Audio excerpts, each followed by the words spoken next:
Bernapas adalah Allah yang sedang hadir dalam diri kita. Kita tidur tapi masih bernapas. Kenapa? Ada Nurullah Nur Muhammad. Nur insannya keluar. Saat Nur insan keluar, frekuensi Nur insan itu yang akan dimasuki oleh dimensi Nur insan. Jadi kalau dia memasuki alam-alam rendah, itu artinya memang dimensi frekuensi si Nur insannya rendah. Jadi mohon maaf ya, kenapa ya saya kalau tidur suka memasuki alam-alam goib yang menyeramkan? Nah, udah jelas, berarti Nur insannya berada dalam dimensi alam rendah. Bagaimana caranya supaya tidur berkualitas? Upgrade, harus upgrade. Gimana caranya? Nur insannya harus di-upgrade agar Nur insan bisa menyatu dengan Nurullah dan Nur Muhammad. Itu sebenarnya masih dalam dimensi tauhid bagi orang yang tahu.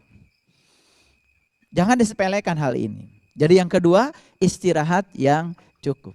Gimana sih cara makan yang sehat? Cara makan yang sehat 3 kuncinya. Tepat waktu, tepat jumlah, dan tepat jenis. Urutannya juga harus benar. Kebanyakan orang kan makan dulu baru minum. Aneh. Sedangkan dia tahu air itu satu-satunya ya di alam semesta pelarut yang paling bagus. Saat makanan padat masuk ke lambung, kalau sudah ada tersedia air, itu akan memudahkan lambung untuk mengolah. Sehingga saat diremas oleh lambung, kemudian lambung bisa mengeluarkan zat asam, semacam apa itu? Air keras gitu, yang bisa melumatkan makanan. Itu zat asam yang keluar oleh lambung. Kapan lambung bisa mengeluarkan zat asam yang optimal? Saat lambung itu dindingnya dikelilingi oleh air.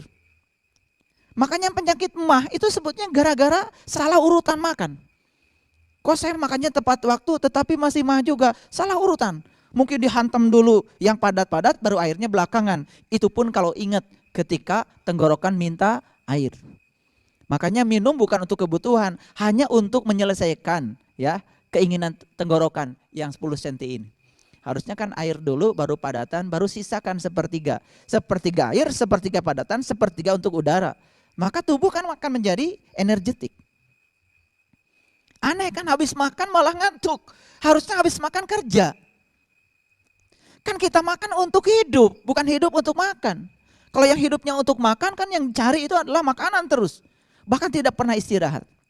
Maaf ya, saya kalau makan pagi, setelah bangun tidur, yang pertama saya lakukan adalah berdoa. Setelah berdoa kemudian saya meditasi sebentar, dan setelah itu kemudian minum air 600 ml. Setelah minum air 600 ml biasanya perut itu minta ke belakang. Dan itu enak sekali. Nah setelah itu kemudian baru air kan sudah tersedia, makan buah. Dan setelah itu istirahat selama 5 jam, baru makan nanti jam 1. Dan tidak pernah ada keluhan penyakit mah. Nah itu dimensi fisik yang di luar. Ya. Setelah itu istirahat lagi, baru makan lagi nanti malam jam 7. Jadi di selang waktu itu saum kecuali minum air. Karena lambung ini perlu waktu 5 jam untuk istirahat. Jadi bayangkan orang jam 6 sarapan, jam 7 makan bubur, jam 8 makan gehu, jam 9 makan keripik, jam 10 makan bakso tahu, jam 11 makan siomay, ya. Setengah 12 makan mie kocok, jam 12 makan siang. Kapan lambung mau istirahat? Akibatnya apa? Akibatnya kan sakit. Ya. Begitu mau dipakai, ternyata tubuh ini bukan mengeluarkan energi, malah energi yang ada digunakan untuk mengolah semua bahan makanan yang ada dalam perut. 3, diet yang seimbang. Jadi Nabi sudah ngasih isyarat sebetulnya. Makanlah sebelum lapar dan berhenti makan sebelum kenyang. Itu isyarat Nabi itu sangat spiritual untuk menunjang ya peningkatan kualitas hidup. Mungkin orang yang tidak mengerti itu, Nabi Muhammad ngomong begitu. Kadang-kadang diabaikan saja, apalagi lagi enak, lagi nikmat, hantam terus ya. Kalau perut belum mengatakan hantam terus. Bagaimana kita tidak sakit? Itu yang ketiga, diet yang seimbang. Tepat waktu, tepat jumlah, tepat jenis. Tentu saja saya tidak usah berbicara itu karena saya bukan ahli gizi. Tapi ini dalam rangka apa? dalam rangka menunjang kualitas hidup kita. Yang keempat, hidup udara yang bersih. Bagaimana cara mendapatkan udara yang bersih? Ya sayangi alam semesta. Bagaimana kita bisa mendapatkan oksigen kalau tidak ada pohon? Sedangkan tubuh manusia mengeluarkan karbon dioksida. Karbon dioksida itu racun, tapi makanan bagi pohon. Dan hebatnya pohon, racun dari kita diambil dan setelah itu ditukar dengan oksigen yang sangat dipentingkan oleh manusia. Pertanyaan saya, pernah nggak kita berterima kasih pada tanaman-tanaman di rumah kita yang kita tanam? Dengan cara menyiramnya setiap pagi? Anjing itu najis, yes. Mana yang najis?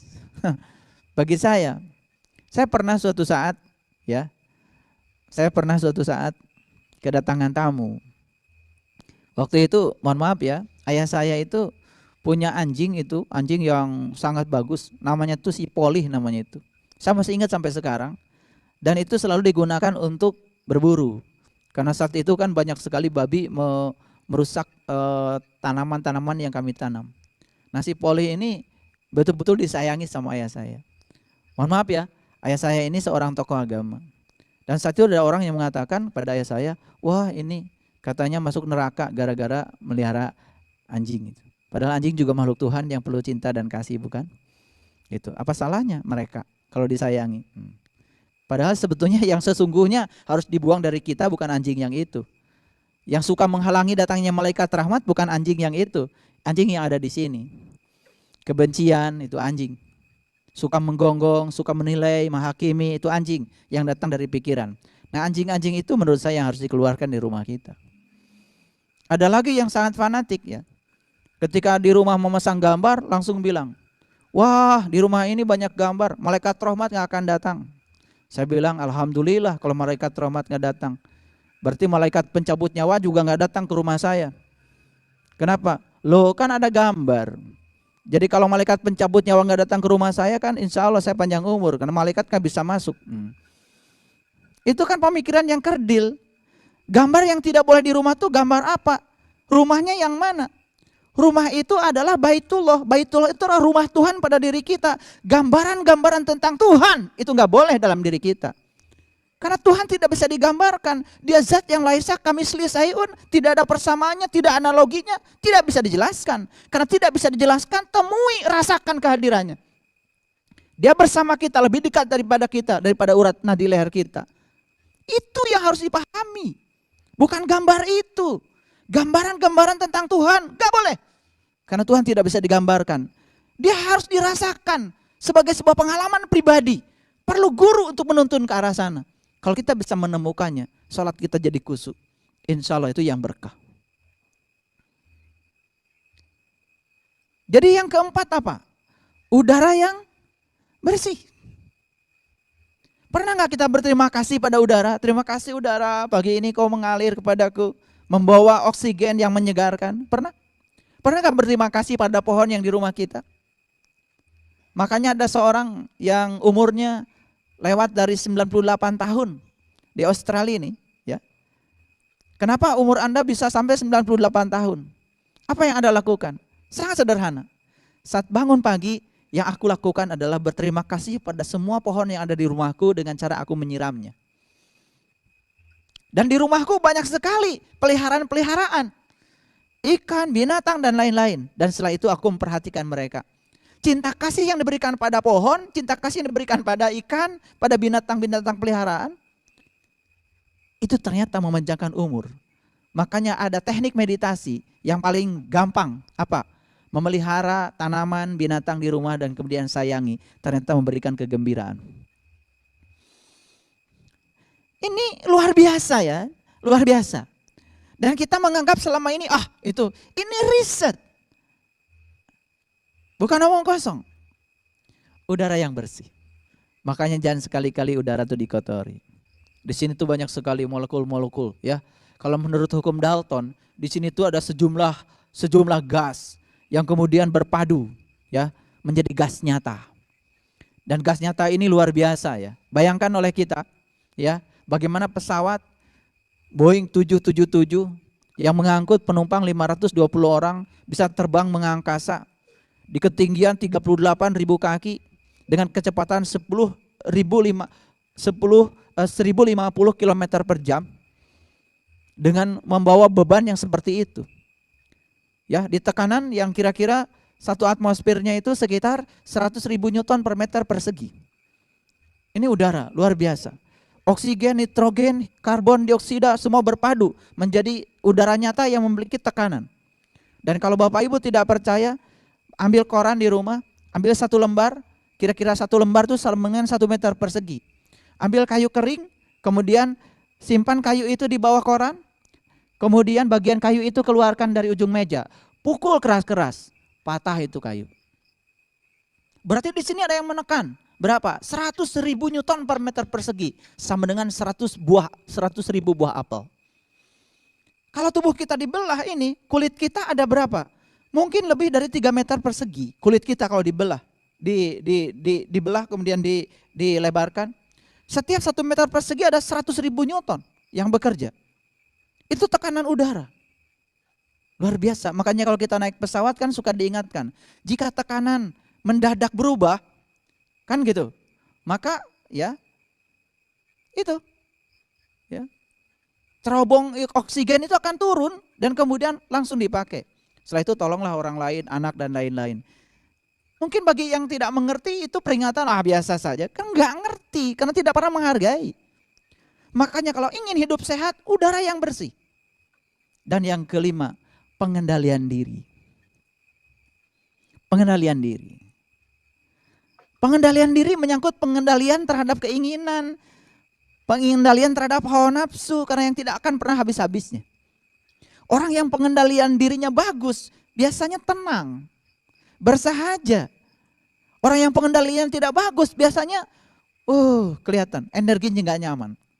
Gelombang elektromagnetik yang dipancarkan dari tubuhnya biasanya sangat kasar, tidak nyaman. Makanya jangan heran ya kalau orang-orang yang sudah lembut belajar spiritualnya kadang-kadang bisa mendeteksi orang lain. Itu dari mana? Itu sains. Itu interaksi elektromagnetik. Karena apa? Tubuh kita tersusun oleh atom. Atom itu dalamnya ada elektron. Elektron bergerak melalui inti ya akibat ada gaya tarik menarik elektrostatik. Itu yang disebut dengan hukum Coulomb. Nah, gaya tarik menarik elektrostatik ini berperan sebagai gaya sentripetal. Begitu ada gaya sentripetal, ada percepatan sentripetal. Begitu elektron dipercepat, benda bermuatan dipercepat akan meradiasikan gelombang elektromagnetik. Dan itu sains. Jadi itu bukan telepati itu. Saya sekarang bisa merasakan energi Bapak Ibu sekalian. Karena Bapak Ibu memancarkan gelombang. Bukankah kita tadi di bawah pada saat kita lewat pintu, kok tiba-tiba pintunya terbuka? Apa itu? Karena kita memancarkan gelombang ditangkap oleh sensor. Sensor jadi kontak. Kontak kemudian mengalirkan listrik. Kemudian terbuka kan pintu. Pernahkah kita berpikir bahwa kita juga sensor yang sangat luar biasa? Kita kagum pada produk teknologi yang bernama sensor. Tapi kita tidak kagum pada produk Tuhan yang bernama tubuh. Tubuh diciptakan Tuhan. Luar biasa bagi yang tahu. Makanya tubuh ini oleh orang fisika disebut black body. Benda hitam. Benda hitam itu bukan benda yang berwarna hitam, benda yang meradiasikan gelombang elektromagnetik. Makanya ketika kita melatih diri kita dengan olah napas yang baik, kemudian timbul ketenangan, kedamaian, perhatikan, pancaran gelombangnya juga menjadi lembut. Kedatangan kita di sebuah tempat pasti dirindukan. Kepergian kita dari tempat itu pasti disesali. Orang-orang yang kasar, kedatangannya disesali dan kepergiannya disyukuri. Mengerikan kalau hidup kita sudah seperti itu. Pengendalian diri. Nah, jadi kalau begitu apa yang menyebabkan orang tidak sehat? 1, karena hatinya selalu sedih. 2, hatinya selalu dihantui oleh perasaan kecewa, kemarahan. Oh, itu udah bibit penyakit. Mau tiap hari berobat ke dokter, kalau kita tidak mengobati pikiran kita. Yang seperti itu berbahaya. Sangat berbahaya. Sangat berbahaya. Ya. Jadi yang pertama, pikiran yang selalu bahagia, hati selalu bahagia. Yang kedua, istirahat yang cukup. Yang ketiga, diet yang seimbang. 4, udara yang bersih. Yang kelima, pengendalian diri. 5 saja sudah membuat kita sehat. Apalagi tambah 5 lagi. Apa yang 5 lagi? S. sinar matahari yang cukup.